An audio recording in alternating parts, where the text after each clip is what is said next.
Hi guys! At may nagbabalik kasi this past few days ay hindi tayo nakapag-upload ng videos. Medyo na busy lang sa work at saka sa mga part-time job ko. Alam niyo naman kapag OFW ay kailangan dumiskarte para magkasya yung ipapadala sa Pilipinas.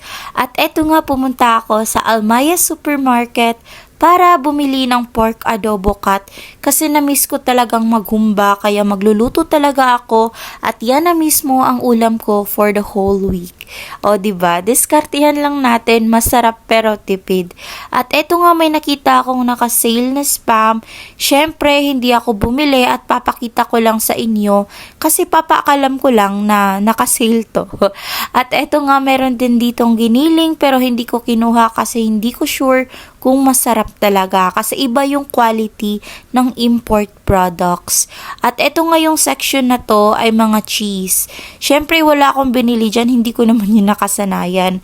At mga manok na hindi na ako bibili kasi medyo kota na ako sa manok at baka lilipad na ako. Meron ding mga pansit kanto na hindi din ako bumili kasi iba talaga yung lasa sa Pilipinas at medyo maputla siya. At eto nga may pa-smile-smile pa ako dyan kasi sabi ng iba, hindi daw ako nakikita sa videos. Eh hindi ko naman alam kung ba't ko papakita yung mukha ko. Hindi naman ako masyadong maganda. Gusto ko lang i-share yung a day in my life ko. At bumili din ako ng bay leaves kasi ilalagay natin yan sa ating humba. At etong deodorant natin na Yoko. Kasi hindi pwedeng maganda tayo. Dapat mabango din yung kilikili mo. Hindi puro lip tint pero amoy potok. Eto nga, yung deodorant nga pala, ito ay nakakaputi din ng kilikili kasi medyo madilim-dilim na yung ating mga kilikili ngayon. Kaya naman kailangan nating dumiskarte at maghanap ng produktong nakakaputi.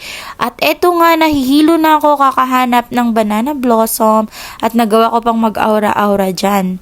Naubusan kasi sila at pati na yung black beans kaya medyo bad trip ako kasi baka hindi ko magaya yung native humba ng Cebu. Kaya yung binili ko na lang ay pineapple juice kasi gusto ko yung matamis-tamis na humba. Kasi kapag Sprite na notice ko ay nagka-caramelize talaga yung sabaw ng ating humba at parang nagiging adobo siya. At naglalakad na nga ako pauwi at magluluto. Sobrang excited ko nang magluto.